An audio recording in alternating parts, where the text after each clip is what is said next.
we are so blessed to be part of this wonderful harvest celebration. Okay, so kaya nung sinabi ni Pastor na April 2, talagang na-realize ko, Pastor, nasa Dubai kami. Tapos, talagang na-delay pa kami ng flight, 2 hours. Kaya, dapat mga 4:30, pero dapat mga 3 o'clock siguro, no? Talagang sinusubukan ka. But, we cannot miss these great things that is happening in your church. Okay, so kaya, alam nyo, magpapasalamat din kayo dito kay Maricar. Maricar, kayo ka nga. Ayan, glory to God. Si Maricar Reyes ko yan, pero hindi yan artista. Si Maricar Reyes ay dito nakatira. Ito kasi subdivision na ito, di ba? Ng St. Dominic. At buti na lang ay nagdesisyon siya na magpapayat. At nag-jogging siya. Kaya nakilala na si Pastor Johnson. Ayan. So kaya kailangan po talaga. Ayan. Mamaya po tayo si Sister Maricar.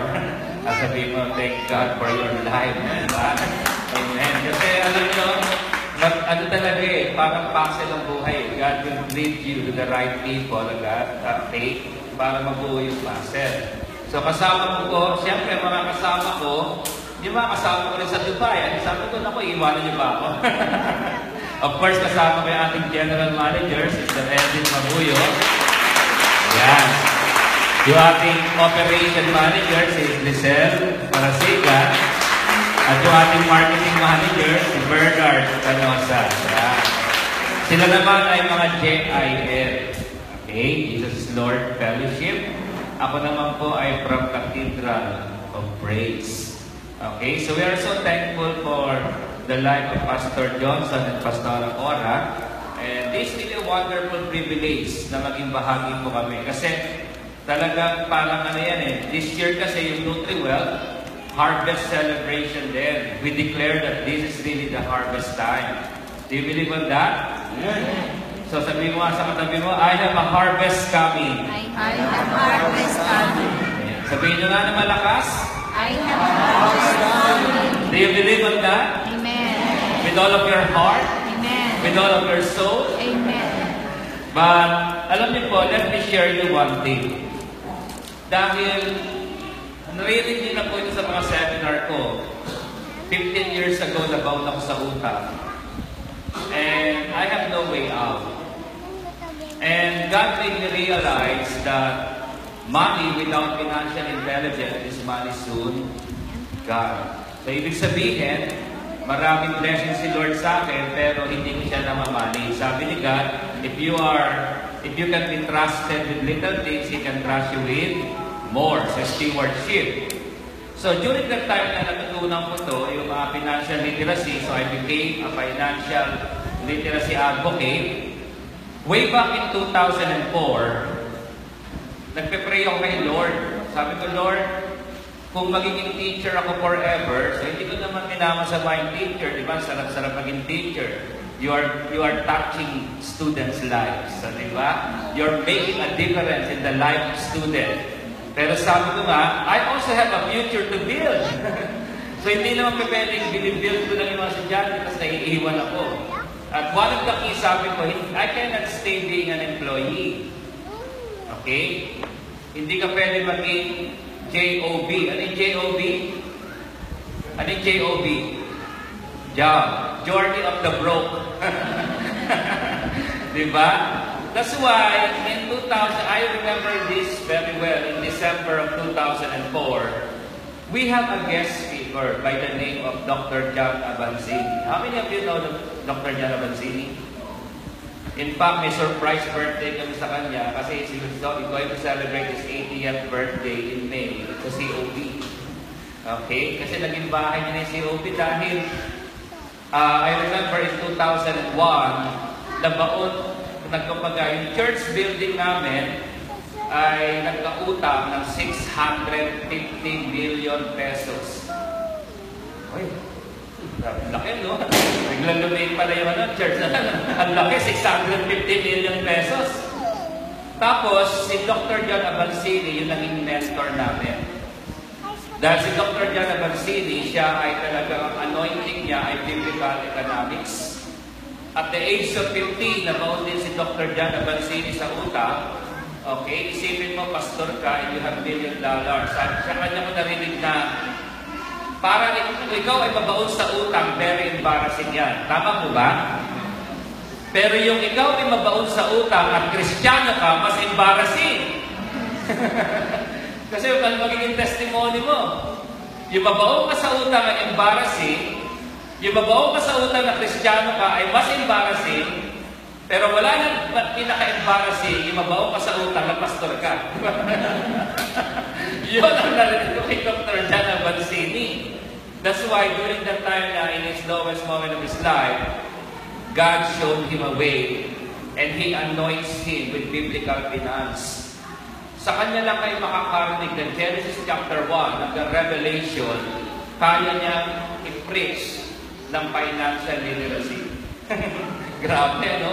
Kahit Genesis chapter 1 verse 1, di ba? Talaga in the beginning, talaga may kita mo, may connect niya yan sa pera. Bakit? Sinabi niya, narinig ko na, hindi mo pwedeng paghiwalayin ang spiritual life sa financial life. Tignan niyo tayo dito. Pag Sunday, we keep on praising God. Praise the Lord, hallelujah. God will bless me. God will make me successful. Diba? Tapos pagdating mo sa bahay, you cannot even pay your bills. Ouch. You cannot even pay your electric bills. Ano yun? Totoo lang si God sa church, tapos pagdating sa bahay, iba na. Tapos sabi mo, I serve a wealthy God. Do you believe in that? I serve a big God. I am created in the image of a wealthy God. Now I am poor. Hindi ba yun parang may mali, ano? How many of you here will tell me, can you raise a hand if you are the child of God? How many of you are a child of God in this house? Oh, if you are the child of God, who is your father? Now, tatay mo mayaman, anak mahirap, pwede ba yun? Parang insulto yun sa Diyos, ano? Na siya mayaman Diyos, tas ikaw mahirap. That is one of the main reasons we declare a harvest, because we want to make people realize we cannot play games with God. If God is a wealthy God, people must see the living testimony that we are also need to be wealthy. Amen? In fact, we are on the last days, and I believe with all of my heart, na dadating ang panahon, magbabahay-bahay kayo, at ito na lang ang sasabihin mo. Mag-born again ka, yayaman ka. O, ang sarap ano?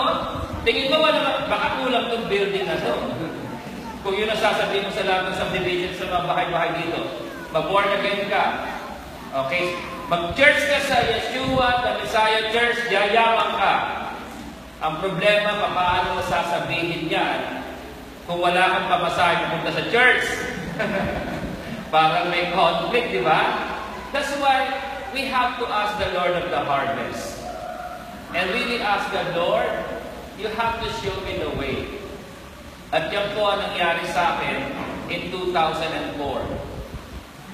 I remember with all of my heart in December, okay, Dr. John Abansini spoke this word, and hindi ko na siya makakalimutan. Haggai, chapter 1, verse 2. So yun ang Prophet Haggai. Prophet Haggai, God spoke to Haggai to rebuild the second temple, okay, of Jerusalem. Tama po ba? So, si Prophet Haggai, he spoke the word of the Lord. Sabi niya, this is what the Lord of heaven army says. The people are saying, the time has not yet come to rebuild the house of the Lord. Verse 3. Then the Lord sent His message to the prophet Haggai. And this is the message. Uy, ang bilis ah. Hindi ko talaga. Magic na rin. So ito yung sinabi niya. Okay? Verse 4. Why are you living in luxurious houses while my house lies in ruins? Verse 5. This is what the Lord of Heaven Army says. Look at what is happening to you. You have planted much, but harvested little. Sabihin nyo nga, I have planted much, but I have harvested little. Nararamdaman mo rin ba sa inyo dito? Yung, ano ba yan? Parang lahat naman ng bagay ginawa ko na. Parang nagsumikap na ako ng todo. Bakit pa namin sa dulo? Hirap na hirap pa rin ako. O, diba? Common, ano? Let's continue. Tuloy na verse 6. You eat, but are not satisfied. You drink, but you are still thirsty. You put on clothes, but cannot keep warm. Your wages disappear as though you were putting them in pocket filled with holes. You know, during that time, alam niyo ginawa ni Dr. Jana Bagsini? Sabi niya, how many of you here wants God to meet your needs right at this very moment? Grabe, di ba? What a challenge. Eh di siyempre, sino ba hindi magtataas na kamay, ano? Taasan. Yes, Lord. Amen. Praise the Lord. Alam niyo, next statement. You give to God your 13-month pay as an offering to build His house. Ako. Yes, Lord. Yes, Lord. 13-month pay, Lord. Ilan na ba yung napakakuha ko rin regalo sa pastor? Ilan na ba yun na babayaran ko yung utang ko? But you know what? I am probably one of the person who responded. Because the message is very clear in Haggai. If you want God to build your house, you have to build His house first. The harvest starts in building His house. That's why I also posing you a challenge. Probably some of you are working so hard and nothing is happening. Some of you have given everything and nothing is happening. You know what? It's time to build God's house. You know, when you build God's house, I have another verse here in Zechariah. Zechariah chapter 4 verse 10. It says here, do not despise the small beginnings, for the Lord rejoices to see the work begin. Do not despise. Nakita ko yung video nung the last time I spoke in this church, nasa baba, di ba? Wala pa to. So nakikita natin, every day starts in a new beginning, in a small beginning. But you know what? Small beginnings means that God can do a lot of things, great things in your church. Kasi nasabi, do not despise small beginnings. Yung pinanood nyo, that is your small beginnings. But you know what? After this inauguration, this has to be a small beginnings. Because you are looking forward to do great things in the Word of God. Amen? Because if this church will accommodate how many, alam mo makapasok din ang church, Pastor? 300. What if your number doubles next month and becomes 600? Then, maliit na to. Maliit na to, and you have to find another place to build a church that will house 1,000 people. Yun ang sinasabi sa akin ni Pastor Sabral. I remember that time. Nag-count kami ng 650 million. Some of you sabi, kaya hindi kayo makapag-participate. Ang tingin sa 650 million ay napakalaki. But this church is only 9,500 seats. Do you know that after this we will build a 35-seater church? Hello? This is just new beginning. This is just a small beginning so that God can do more work. And you can have more harvest. That's why you know what? Iniisip ko 2004 yun, December, I gave my 13-month pay. Diba? 2005, hindi naman agad-agad dumating ang harvest ko Tingin ko nga, iniisip ko yung harvest ko, itong kooperatiba Kasi I became debt-free 2 years after we built Nutri-Well. So from 2004 to 2012, it took me 8 years to really get that harvest. But I believe with all of my heart, that is what God is doing in my life. How many of you really want God's harvest? Then you have to take care of this house. In fact, even if you have given much, that much will turn to be little. Okay? So I would say, this is what God is placing in my heart. I would probably request Pastor Johnson and Pastora Cora, next Sunday in your service, he will create a paper, okay, parang pledge paper, and you declare your harvest there. What kind of harvest? You name your harvest. You name your harvest so that you can name your seed. Bakit? But how important is that? We always teach this in Nutri-Well. In Genesis chapter 8, verse 22, this is the secret of success. As long as the earth endures, seed time and harvest never cease. As long as the earth endures, seed time and harvest never cease. How many of you want a harvest? Amen. You name your harvest right now. You can write it down. Kung hindi na kayo makakantay, nakapagpa-design si Pastor ng pledge card, at ilalagay nyo ron the name of my harvest and the name of my seed. Of course, yung harvest mo, I don't know. I don't know your harvest. You want a breakthrough in your finances? Are you looking for promotion in your job? Are you looking for new opportunities? Are you looking for, you have to be specific. Do you want to earn $1 million pesos? So if you want that harvest, then you have to name your seed. And that seed will go directly in continually building this house. You know what? If I remember it right, in 2011, Cathedral of Praise made a declaration that COP is totally debt-free.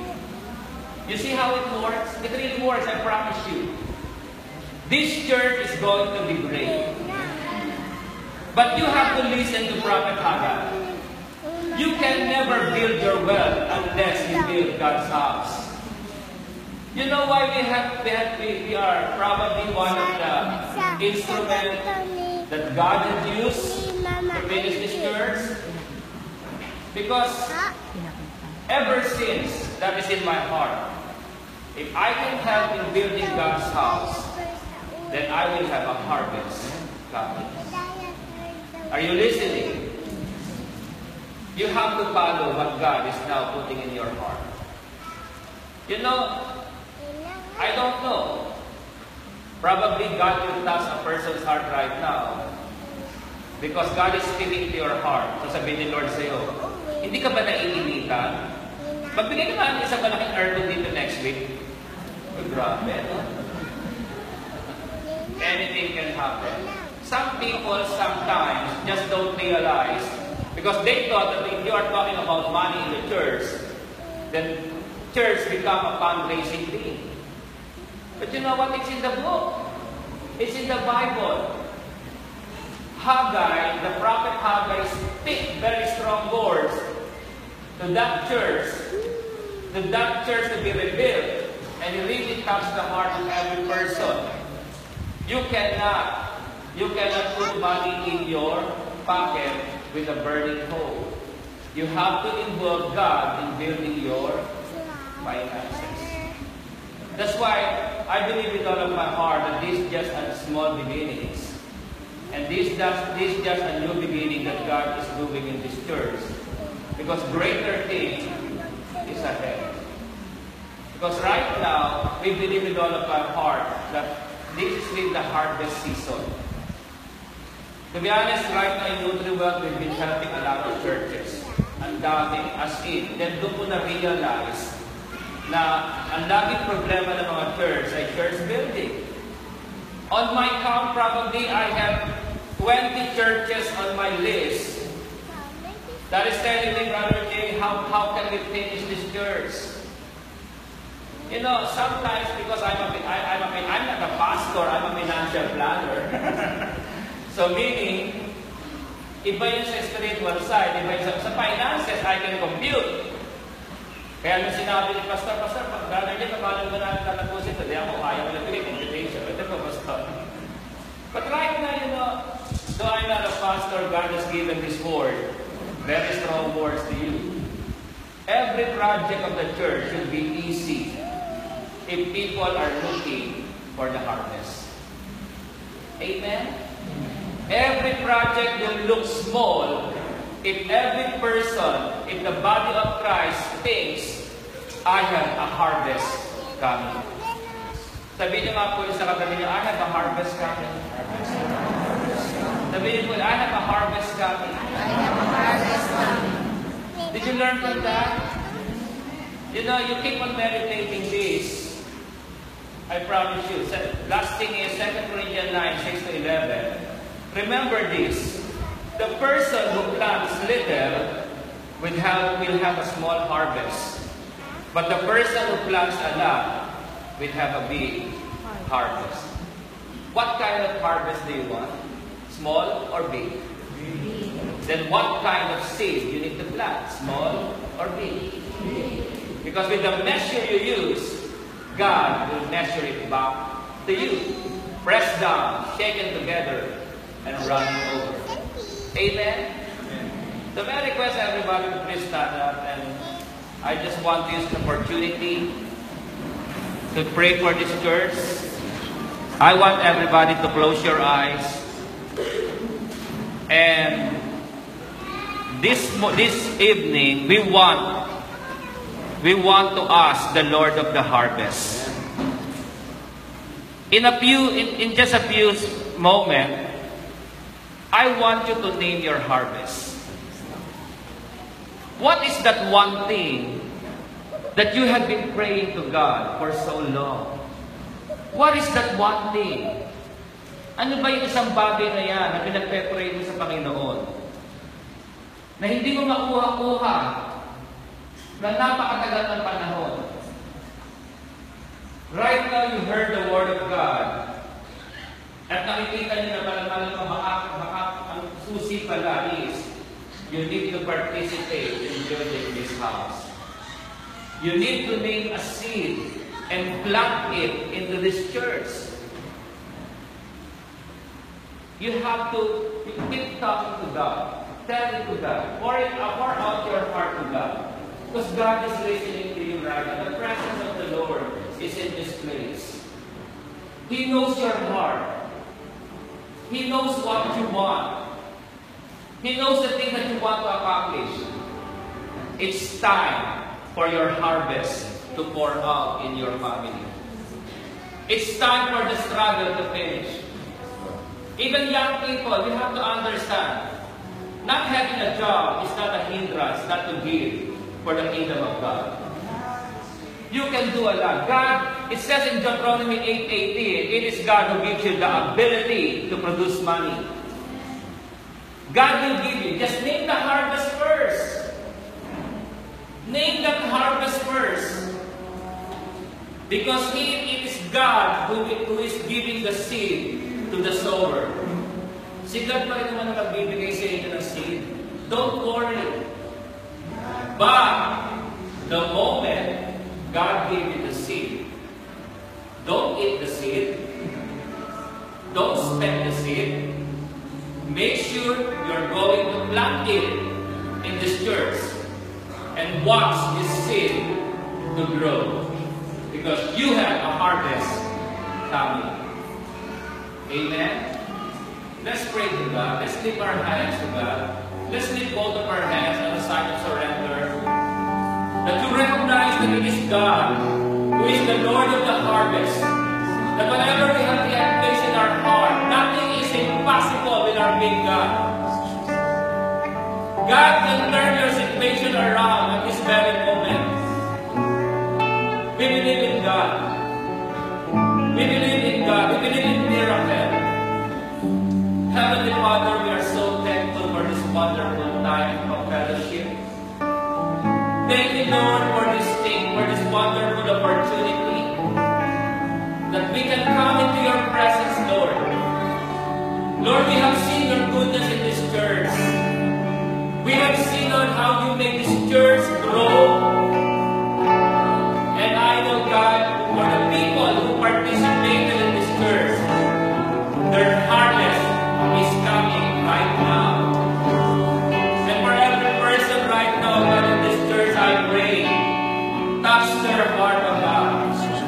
Whatever their needs is, Lord, whatever they're deciding in their heart, O God, I pray that you will continue to speak in their heart, O God, that right now, they are not going to leave this place without taking the harvest.